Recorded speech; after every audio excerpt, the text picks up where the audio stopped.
Hello बच्चों, कैसे आप सभी? बढ़िया। ओके। मैं अंकित कुमार आप सभी का स्वागत करता हूं आपके अपने चैनल ऑनलाइन केमिस्ट्री 2.0 में। तो बच्चों, हम लोग पढ़ रहे थे कक्षा 9 का अध्याय 1 हमारे आसपास के पदार्थ। तो हम लोगों ने उसमें लेक्चर पढ़ लिया था, ठीक है, और कुछ प्रश्नोत्तर भी किए थे। तो आज हम लोग प्रश्नोत्तर का पार्ट 2 करेंगे, ठीक है। देखिए, हम लोग पेज नंबर 6 तक का कर लिए थे। पेज नंबर 9 पे देखिए लिखा है कि एनसीईआरटी पाठ्य पुस्तक पृष्ठ संख्या 9। तो जो आप लोग अपनी बुक खोले जी एनसीईआरटी वाली, ठीक है, और कॉपी पेन लेके बैठे हैं, ठीक है, और साथ साथ नोट्स करते रहिए, ठीक है। देखिए, पहला क्वेश्चन क्या कर बच्चों कि निम्नलिखित तापमान को सेल्सियस में बदलिए। क्यों बदलिए? सेल्सियस में। देखिए, पहला क्या है कि 300 डिग्री सेल्सियस, दूसरा कितना है 573 केल्विन। इसको बदलना है किसमें? सेल्सियस में, ठीक है। तो ये चलिए देखिए, इसका आंसर देखिए। केल्विन में तापमान कितना दिया हुआ है? 300 केल्विन। देखिए, इसका फार्मूला क्या होता है? ये फार्मूला होता है कि केल्विन में अगर हम लोग क्या करते हैं कि सेल्सियस में, देखिए बच्चों ये 273 है, ठीक है ना। तो क्या कर रहा है, देखिए फार्मूला ये है आपका, ये फार्मूला है आपका, ठीक है। फार्मूला क्या है कि केल्विन बराबर सेल्सियस प्लस 273, यानी कि अगर हम लोग सेल्सियस में, डिग्री सेल्सियस में 273 ऐड कर दें तो किस में बदल जाएगा? केल्विन में, ठीक है। मुझे समझ में, मैं फिर से बोल दे रहा हूँ कि अगर हम लोग सेल्सियस में यानी कि डिग्री सेल्सियस में 273 ऐड कर दें तो वो बदल जाएगा किस में? केल्विन में, ठीक है। देखिए क्या है, 300 केल्विन है, बदला किस में? सेल्सियस में ना। देखिए C प्लस 273, तो इसमें माइनस करना होगा। क्या करना होगा? माइनस। देखिए क्या है, सेल्सियस में तापमान कैसे निकालेंगे? ये T मतलब टेम्परेचर, ये सेल्सियस में है, ठीक है। तो क्या है 300 माइनस 273, तो बचा के कितना? 27। अर्थात 300 केल्विन बराबर होता है 27 डिग्री सेल्सियस। क्योंकि 27 कैसे निकाले हम लोग? क्योंकि 300 में से माइनस कर दिए कितना? 273, ठीक है। दूसरा देखिए, तो दूसरा भी सेम ऐसे होगा, सेम यही तरीका होगा, ठीक है। तो आप लोग इसको कर लीजिएगा, मैं आगे चल रहा हूँ, वीडियो को रोक करके कर लीजिएगा, ठीक है। चलिए, फार्मूला याद रखिएगा कि अगर हम लोगों को सेल्सियस को केल्विन में या केल्विन को सेल्सियस में बदलना हुआ तो 1 केल्विन बराबर होता है 1 डिग्री सेल्सियस प्लस 273 केल्विन, ठीक है। चलिए आगे देखिए।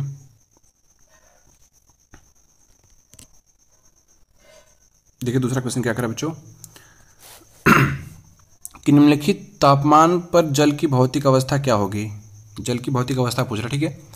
250 डिग्री सेल्सियस पे क्या होगा और 100 पर क्या होगा? देखिए बच्चों, ये 250 और 100 क्या है?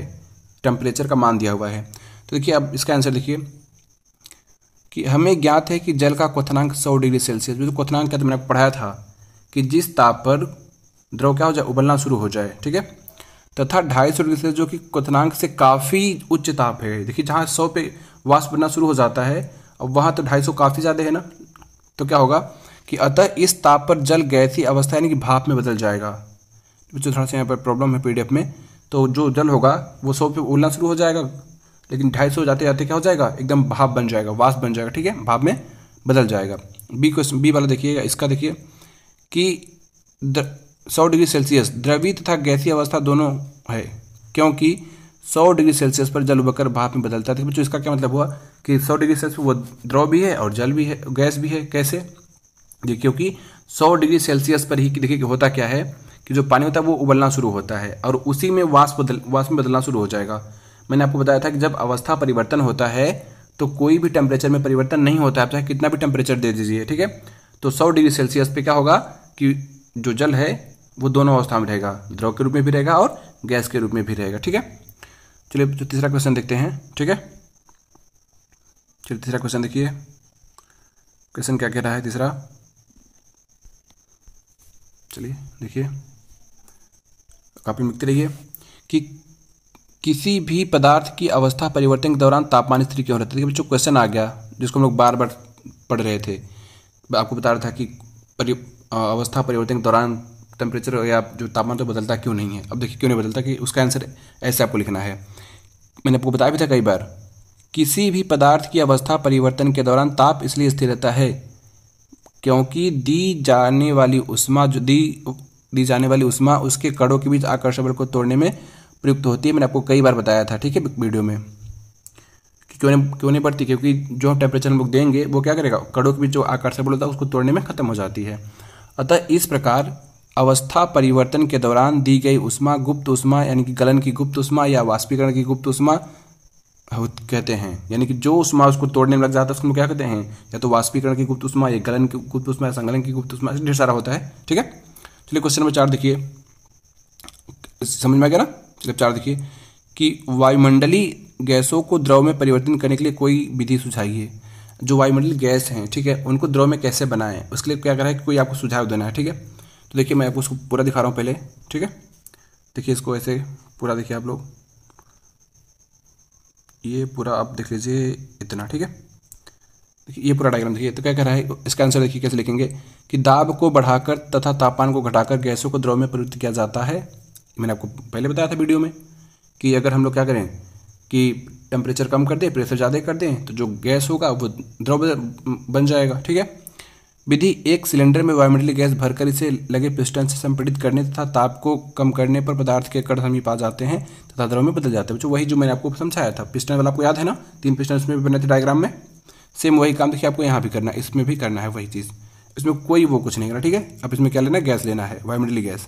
और देखिए जब दबाएंगे क्या होगा, तो ये देखिए पहले पिस्टन यहाँ था, थोड़ा ज़्यादा दबा दिए और ज़्यादा दबा दिए तो क्या हो गया, द्रव बन गया। ठीक है, ये बहुत सिंपल सा प्रोसेस है, समझ में आ गया होगा सबको। ठीक है, तो चलिए आगे देखते हैं।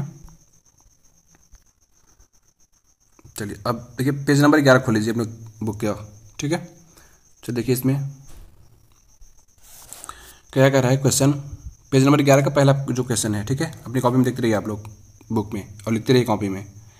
प्रश्न नंबर 1, गर्म शुष्क दिन में कूलर अधिक ठंडा क्यों करता है। जो कूलर चलाते हैं ना गर्मी में, खूब मजा लेते हैं कूलर चला चला के, रात भर सोते हैं एकदम चैन की नींद, तो कूलर ठंडा हवा क्यों देता है। वही इसका देखिए आंसर कि गर्म शुष्क दिन में वायु में नमी आर्द्रता कम हो जाती है। कुछ आपको पता होगा कि गर्मियों के दिनों में क्या होता है कि जो हमारी हवाएं चलती हैं वो गर्म होता है, लू की तरह बहती हैं। क्यों, क्योंकि उनमें जो आर्द्रता और जो नमी होती है वो क्या हो जाती है, वो सूख जाती है। ठीक है, तथा तापमान अधिक होता है जिसके कारण वाष्पीकरण की दर बढ़ जाती है। देखो जो गर्मियों में क्या होगा कि कहीं भी आप पानी थोड़ा सा गिराएंगे बहुत जल्दी सूख जाता है। क्यों, क्योंकि वाष्पीकरण की दर क्या हो जाती है, बढ़ जाती है। ठीक है, क्योंकि तापमान बढ़ने पर आर्द्रता घटने पर वाष्पीकरण की दर में वृद्धि हो जाती है। जो देखिए सीधी सी बात है कि जब तापमान बढ़ेगा तो आर्द्रता क्या होगी, कम होगी, और ऐसे में क्या होगा, वाष्पीकरण की दर क्या हो जाएगी, बढ़ जाएगी। ठीक है, तथा हम जानते हैं कि वाष्पीकरण से शीतलता उत्पन्न होती है। जो मैंने आपको ऊपर पढ़ाया था, एसीटोन वाला आपको परिभाषा याद होगा, पेट्रोल वाला याद होगा। ठीक है, तो देखिए जब भी वाष्पीकरण होता है तो क्या होती है, शीतलता होती है ना, वही चीज़। अतः कूलर के अंदर से ठंडी हवा कमरे में फैलकर ठंडक प्रदान करती है। क्यों, क्योंकि जो पानी होता है उसका क्या होता है, वाष्पीकरण होता है। ठीक है, चलिए अगला देखिए कि गर्मियों में घड़े का जल ठंडा क्यों होता है। जो मटका जिसको हम लोग कहते हैं गांव में, ठीक है ना, तो देखिए जो मटका होता है, ठीक है, सुराही जिसको हम लोग कह सकते हैं, ठीक है, तो उसका पानी होता है गर्मियों में ठंडा होता है, एकदम फ्रिज की तरह लगभग कह सकते हैं। ठीक है, तो बहुत ठंडा होता है। ऐसा क्यों होता है, देखिए क्योंकि उसमें कोई मोटर तो लगी नहीं है, कोई गैस तो भरी नहीं है फ्रिज में जैसे भरा जाता है फैन वगैरह। तो इसमें देखिए क्या कह रहा है कि उत्तर, घड़े में बहुत अधिक संख्या में छिद्र यानी कि पोरस होते हैं। ठीक है, जो क्या होते हैं, पोरस यानी जो आप लोग देखिए मिट्टी के बर्तन हैं तो मिट्टी में क्या होते हैं, इस मिट्टी एकदम टाइट तो होगी नहीं, उसमें छोटे छोटे छिद्र होते हैं। ठीक है, ढेर सारे, जिससे पानी बाहर रिसता है। पानी कहाँ आता है, बाहर रिसता है। ठीक है, शिपिंग होती है कहाँ, बाहर। ठीक है, तथा इसका वाष्पीकरण हो जाता है कि बच्चों जो पानी बाहर आएगा उन छिद्र से वो क्या होगा, वो वाष्पीकृत हो जाएगा। क्यों, क्योंकि बाहर का जो वायुमंडल है वो गर्म रहेगा पानी के अपेक्षा, तो उसको क्या करेगा, अवशोषित कर लेगा, यानी कि उसका वाष्पीकरण हो जाएगा। अतः इस तरह मटके के ऊपर पानी बाहर आता रहता है और वाष्पीकरण में कम हुई ऊर्जा को पुनः मटके, घड़े और शेष बचे जल से वाष्पीकरण की गुप्त ऊष्मा के रूप में ले लेता है। कि बच्चों सीधी सी बात है, आप लोग इसको लिख लीजिए कॉपी में कि जैसे जैसे पानी बाहर आएगा वाष्पीकरण होगा, तो जैसे ही वहाँ का ऊष्मा खत्म होगी तो फिर अंदर से पानी बाहर आएगा, फिर वो उसका वाष्पीकरण होगा, फिर पानी आएगा। मतलब ये प्रक्रिया चलती रहेगी। ठीक है, यह प्रक्रिया चलती रहती है। चूंकि घड़े एवं जल से ऊष्मा अवशोषित होती है तथा वाष्पीकरण होता है, इसलिए मटके यानी कि घड़े का पानी क्या होता है, जो जल होता है ठंडा हो जाता है। ठीक है, तो यही क्रिया होती है कि उसमें क्या होता है, वाष्पीकरण होता है। ठीक है, सीधी सी बात है। तो आई होप आपको समझ में आ गया होगा। ठीक है, तो हम लोग चलिए अगले क्वेश्चन पर चलते हैं। तो बच्चों चलिए हम लोग पढ़ेंगे। अब आप लोग अपनी किताब में पेज नंबर 13 खोल लीजिए। ठीक है, जो आप एनसीईआरटी बुक है उसमें आप पेज नंबर 13 खोल लीजिएगा, मिल जाएगा आपको। ठीक है, तो पाठ्य प्रश्न पुस्तक से हल प्रश्न। ठीक है, तो आपकी बुक में लिखा होगा अभ्यास, पेज नंबर 13 पर आप खोलिए। ठीक है, चलिए देखिए इसमें जो पहला क्वेश्चन है कि निम्नलिखित तापमानों को सेल्सियस में बदलिए। ठीक है बच्चों। तो आपके बुक में जो होगा या 293 मैंने लिखा हुआ है तो उसमें कितना होगा 300 होगा, इसमें 470 है तो आपकी बुक में 573 है। ठीक है, ये क्वेश्चन और क्वेश्चन नंबर उसके जस्ट नीचे। ठीक है, क्वेश्चन नंबर 2 आपका सेम है यही क्वेश्चन। ठीक है, तो मैं इन क्वेश्चन को लास्ट में हल करूँगा। ठीक है, पहले अभी कुछ और क्वेश्चन देख लेते हैं। क्वेश्चन नंबर 3 जो आपके बुक में दिया हुआ है, ठीक है, उसको हम लोग देखते हैं। इसको छोड़ते हैं अभी थोड़ी देर के लिए। चलिए ये देखिए, चलिए इसमें देखिए क्या कह रहा है कि निम्नलिखित अवलोकने हेतु कारण लिखिए। ये जो अवलोकन किए गए हैं इनके कारण क्या हैं। देखिए ए नंबर क्या है, कुछ देखिए यहाँ थोड़ा मिस्टेक है, मैं आपको बता दूँ। यहाँ पे नेप्थलीन को रखा रहने देने पर यह समय के साथ कुछ भी ठोस पदार्थ छोड़े बिना अदृश्य हो जाता है। जो अदृश्य मतलब गायब हो जाता है। ऐसा क्यों होता है मैं आपको भी बता रहा हूँ। ठीक है, दूसरा है कि हमें इत्र की गंध बहुत दूर बैठे हुए भी पहुँच आती है। मैंने आपको बताया था ना वो कि गर्मा गर्म खाने की महक बहुत दूर तक पहुँच जाती है। ऐसा क्यों, तो वही रीज़न यहाँ पे भी है। ठीक है, चलिए इसका आंसर देखते हैं बच्चों। देखिए पहला जो ये नेप्थलीन वाला है, कह रहा है कि नेप्थलीन एक अवाष्पशील ठोस पदार्थ है। कैसा है, अवाष्पशील ठोस पदार्थ है। ठीक है, जो ठोस से द्रव अवस्था में आए बिना ही गैस में क्या हो जाता है, बदल जाता है, जिसे ऊर्ध्वपातन कहते हैं। याद आया कुछ, मैंने आपको बताया था कपूर, याद आ रहा है, अमोनियम क्लोराइड यानी कि नवसादर इसको हम लोग कहते हैं, याद आ रहा है ना। तो इसका क्या होता है, ऊर्ध्वपातन होता है। और ऊर्ध्वपातन क्रिया में क्या होता है कि ठोस बिना द्रव में बदले हुए सीधे गैस में, और गैस से सीधे कहाँ, ठोस में, बिना द्रव में बदले हुए सीधे ठोस में आ जाती है। अतः कुछ समय बाद यह ठोस पदार्थ छोड़े बिना हवा में क्या हो जाती है, वाष्प बनकर उड़ जाती है कपूर की तरह। ठीक है, ये देखिए बी वाला, इत्र एक वाष्पशील द्रव है। वाष्पशील मतलब जो जिसका वाष्पन होता है, जो तेजी से वाष्प यानी कि वेपर में बदल जाता है। जो वेपर मतलब होता है वाष्प, तथा वायु के कणों के साथ मिलकर सभी दिशाओं में तेजी से विस्तृत हो जाता है।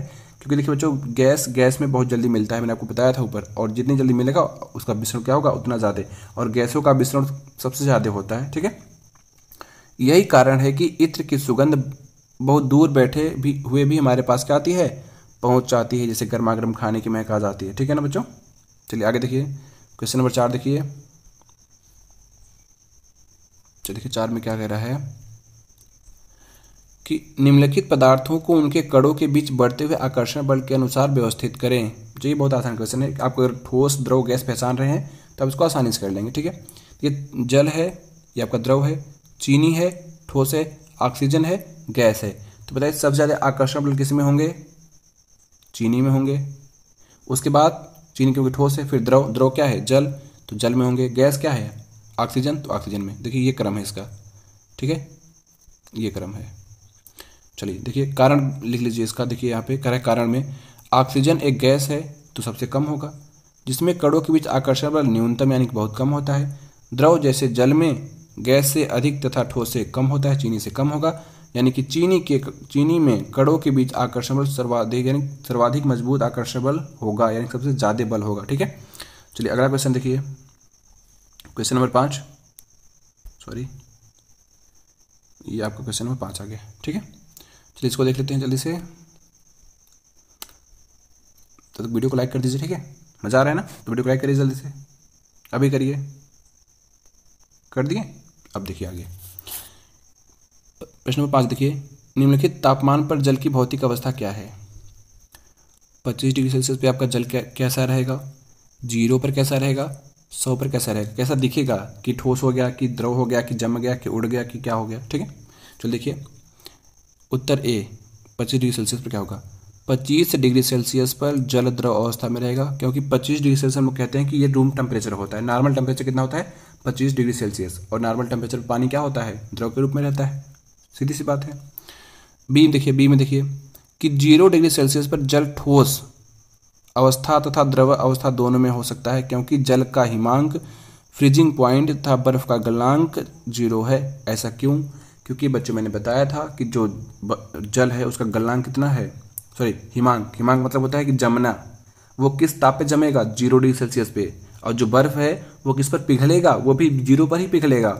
ठीक है, तो इसका मतलब ये हुआ कि जो अगर 0 डिग्री सेल्सियस की बात करेंगे तो जो हमारा जो जल है वो द्रव में भी रहेगा और ठोस में भी रहेगा। ठीक है, चलिए अब देखिए 100 पर क्या होगा। 100 डिग्री सेल्सियस पर द्रवीय अवस्था यानी उबलना या गैसीय अवस्था वाष्पन दोनों संभव हो सकते हैं, क्योंकि 100 डिग्री सेल्सियस जल का क्वथनांक है और 100 डिग्री सेल्सियस पर जल वाष्प में भी परिवर्तित हो जाते हैं। बच्चों देखिए क्वथनांक मैंने बताया था ना, उबलना, क्वथनांक क्या होता है, उबलना। तो 100 डिग्री सेल्सियस पे आपका जो जल है वो द्रव में भी रह सकता है और वाष्प भी बन सकता है, क्योंकि वो उस पर उबल तो रहा ही है क्योंकि उसका क्वथनांक ही है। और आपको ये भी पता है कि 100 डिग्री सेल्सियस पर जल क्या होता है, वाष्प में परिवर्तित भी होने लगता है। तो दोनों अवस्था में हो सकता है। ठीक है, चलिए अब प्रश्न नंबर 6 देखिएगा। चलिए शायद ये लास्ट प्रश्न होगा, नहीं अभी शायद और है। चलिए देखिए क्या कह रहा है ये क्वेश्चन। कह रहा है कि पुष्टि हेतु कारण दें। क्या कारण है इसके। जल कमरे के ताप पर द्रव है, क्यों द्रव है, नहीं क्यों द्रव है। ठीक है, दूसरा बी, लोहे की अलमारी कमरे के ताप पर ठोस है, क्यों ठोस है। रीजन, पुष्टि देना है इसका, बताना है, समझाना है इसको, पगला गया है। चलिए देखिए ए वाला देखिए इसका, जल कमरे के ताप पर द्रव है क्योंकि इसका हिमांक कितना है 0 डिग्री सेल्सियस, जमेगा तो नहीं क्योंकि जमने के लिए 0 होना चाहिए। क्वथनांक 100 डिग्री सेल्सियस है, उबलेगा भी नहीं, वाष्प में भी नहीं बदलेगा। साथ ही इसका निश्चित आयतन होता है, आयतन निश्चित होता है सबको पता है, परंतु निश्चित आकार नहीं होता, इसलिए जल को जिस बर्तन में रखा जाता है उसी का आकार ले लेता है। तो बच्चों समझ गए कि द्रव क्यों है, क्योंकि इसका हिमांक कितना है 0 डिग्री सेल्सियस, जमेगा तो है ही नहीं, 25 तो है, और क्वथनांक कितना है 100 है, उबलेगा भी नहीं, न उबलेगा न जमेगा, तो क्या रहेगा, द्रव रहेगा। ठीक है, बीच वाला। चलिए आगे देखिए, लोहे की अलमारी कमरे के ताप पर ठोस है क्योंकि इसका गलनांक कितना है। देखिए कमरे के, मैं थोड़ा ऊपर ले रहा हूँ, देखिए यहाँ पे है। ठीक है, अब देखिए लोहे की अलमारी कमरे के ताप पर ठोस है, क्यों, क्योंकि इसका गलनांक यानी मेल्टिंग पॉइंट कमरे के ताप से बहुत अधिक होता है। बच्चों लगभग मान सकते हैं कि 1000 डिग्री सेल्सियस से ऊपर होगा। ठीक है, 1400 के आसपास मान लीजिए। अब मुझे फिक्स इस टाइम नहीं याद आ रहा है, तो 1000 से ऊपर मान लीजिए आप। ठीक है, इसका एक निश्चित आकार एवं आयतन होता है, किसका, लोहे का या अलमारी का। यह दृढ़ होता है, बहता नहीं है। तो समझ गए आप कि ठोस क्यों है, क्यों द्रव नहीं बन गया, गैस क्यों नहीं बन गया। चलिए क्वेश्चन नंबर 7 देखिए। क्वेश्चन नंबर 7 क्या कर रहा है, अब इसके बाद एक क्वेश्चन और है। ठीक है, अब उसको भी देखना पड़ेगा। अभी एक क्वेश्चन का 2 क्वेश्चन है, 8वां क्वेश्चन और 9वां क्वेश्चन। देखिए कि 273 केल्विन पर बर्फ को ठंडा करने पर तथा जल को इसी तापमान पर ठंडा करने पर शीतलता का प्रभाव अधिक क्यों होता है। देखिए बच्चों क्या कह रहा है कि 273 केल्विन मतलब 0 डिग्री सेल्सियस, याद कर रखिएगा कि 273 केल्विन मतलब 0 डिग्री सेल्सियस। तो ऐसा क्यों है, चलिए इसका आंसर देखते हैं। देखिए ये चलिए इसका देखिए कि 273 केल्विन या 0 डिग्री सेल्सियस पर बर्फ किसी पदार्थ या माध्यम से गुप्त ऊष्मा लेती है जो पहले इसकी अवस्था में परिवर्तन लाता है। देखिए बच्चों जो बर्फ होगा वो रखा रहेगा जहाँ पे, तो वो कहीं से थोड़ा सा ऊष्मा लेगा। ठीक है, जो उसको हम कहते हैं गुप्त ऊष्मा। ठीक है, फिर इसके तापमान में वृद्धि करता है, बर्फ के तापमान में क्या होगा, वृद्धि होगा, परंतु इसी ताप पर जल केवल ताप में वृद्धि के लिए ऊष्मा प्राप्त करता है। तो ध्यान से इसको समझिए। ठीक है ना, थोड़ी सी डिफिकल्ट लैंग्वेज है, मैं आपको एक बार फिर से सुना दे रहा हूँ। ठीक है, चलिए मैं एक बार फिर से आपको बैक करके सुना दे रहा हूँ कि 273 केल्विन या 0 डिग्री सेल्सियस पर बर्फ किसी पदार्थ या माध्यम से गुप्त ऊष्मा लेती है। ठीक है, कौन लेती है, बर्फ, जो पहले इसकी अवस्था में परिवर्तन लाता है। कौन, जो ऊष्मा लेता है वो। ठीक है, फिर इसके ताप में वृद्धि करता है, टेम्परेचर में क्या होगा, वृद्धि होगा, परंतु इसी ताप पर जल केवल ताप में वृद्धि के लिए ही ऊष्मा प्राप्त करता है। केवल क्या करता है कि ताप में वृद्धि के लिए ऊष्मा क्या करता है, प्राप्त करता है। बर्फ के गलन या संगलन की गुप्त ऊष्मा इतनी होती है। ठीक है, 3.434 इंटू 10⁵ जूल। ठीक है, अर्थात प्रति इकाई किलोग्राम बर्फ को जल में बदलने के लिए आपको इतना जूल ऊर्जा चाहिए। ठीक है बच्चों, यहाँ इंटू रहेगा यहाँ पे। ठीक है ना, इतना क्या चाहिए, इतना जूल ऊष्मा की आवश्यकता पड़ती है। इसलिए बर्फ अधिक शीतलता प्रदान करता है क्योंकि जल किसी प्रकार की गुप्त ऊष्मा नहीं लेता। जो जल है वो किसी प्रकार की गुप्त ऊष्मा नहीं लेता है, तो जब ऊष्मा लेता ही नहीं है तो आसपास की ऊष्मा को खींचेगा ही नहीं। तो ठंडा कैसे महसूस होगा, नहीं महसूस होगा ना। ठीक है, चलिए क्वेश्चन नंबर 8 देखिए कि उबलते हुए जल अथवा भाप में जलने की तीव्रता किसमें अधिक होगी। देखो जो क्या कर रहा है, एक जल उबल रहा है और एक भाप है, तो आपको जब जलेंगे तो किसे ज़्यादा दर्द होगा, ठीक है, या कौन ज़्यादा महसूस होगा। तो देखिए इसका सिंपल सा आंसर है कि आप लोग अगर कभी घर पे खाना वाना बनाए होंगे तो आपको पता होगा कि जब कभी रोटी से जल जाते हैं तो बहुत ज़्यादा दुखता है, ठीक है ना। अगर पानी से आप जले हैं तो उतना नहीं वो दर्द करता है, महसूस होता है, लेकिन अगर रोटी से जले होते हैं तो बहुत ज़्यादा महसूस होता है। ठीक है, देखिए इसे क्यों कर रहा है, उत्तर देखिए कि भाप में जलने की तीव्रता अधिक महसूस होती है। किसमें, भाप में, क्योंकि 373 केल्विन अर्थात 100 डिग्री सेल्सियस तापमान पर भाप अर्थात वाष्प के कणों में उसकी तापमान पर पानी के कणों की अपेक्षा अधिक ऊर्जा होगी, क्योंकि भाप के कणों में के वाष्पीकरण की गुप्त ऊष्मा के रूप में अतिरिक्त ऊष्मा अवशोषित कर ली है। देखिए बच्चों, जो जल होता है वो जब उबलेगा तो उसका टेम्परेचर कितना होगा, 100 डिग्री सेल्सियस होगा, लेकिन जो आपका गैस बन जाएगा, जो भाप बन जाएगा, उसका 100 से ज़्यादा हो जाएगा, ठीक है ना। तो जिसके कारण क्या होगा कि उसके जो गतिज ऊर्जा है, हम कह सकते हैं ऐसे, जो उसका टेम्परेचर है कणों का, वो क्या होगा, बढ़ जाएगा, और उससे जब जलेंगे तो ज़्यादा महसूस होगा। ठीक है, चलिए एक लास्ट क्वेश्चन है कि निम्नलिखित चित्र के लिए ABCDE तथा F की अवस्था परिवर्तन को नामांकित करें। जो मैं आपको डायग्राम दिखा रहा हूँ, फिर आपसे बताता हूँ, ठीक है। तो देखिए डायग्राम देखिए, ये डायग्राम है, ठीक है। तो देखिए पहले क्या हो रहा है, मैं आपको समझा दे रहा हूँ कि ठोस से द्रव, द्रव से ठोस, फिर यहाँ से द्रव से गैस, गैस से द्रव, और फिर देखिए यहाँ पे ई वाला क्या हो रहा है कि ठोस से गैस, और यहाँ पे क्या हो रहा है, गैस से ठोस। तो चलिए मैं यहाँ आपको यही बता दे रहा हूँ, फिर आपको आंसर दिखा रहा हूँ। देखिए ये और ये क्या होगा, आपको ऊर्ध्वपातन होगा। क्या होगा, ऊर्ध्वपातन। क्या होगा बच्चों, ऊर्ध्वपातन। ये क्या होगा, संगलन। क्या होगा, संगलन। ये क्या होगा, वाष्पीकरण। क्या होगा, वाष्पीकरण।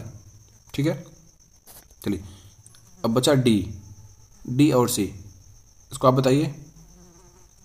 अगर हम लोग गैस को द्रव में बदलें क्या होगा, ये होगा हिमांक, ठीक है ना, या जमना हम लोग कह सकते हैं। क्या कह सकते हैं, जमना। ठीक है, चलिए मैं आपको इसका आंसर दिखा रहा हूँ। चलिए देखिए, पहला संगलन। संगलन मतलब क्या हो जाएगा कि ठोस से द्रव। वाष्पीकरण, वाष्पीकरण क्या होगा बताइए, ठोस से, सॉरी, द्रव से गैस। संघनन, गैस से द्रव। जमना, द्रव से ठोस। ऊर्ध्वपातन, ठोस से गैस। ऊर्ध्वपातन, गैस से ठोस। ठीक है।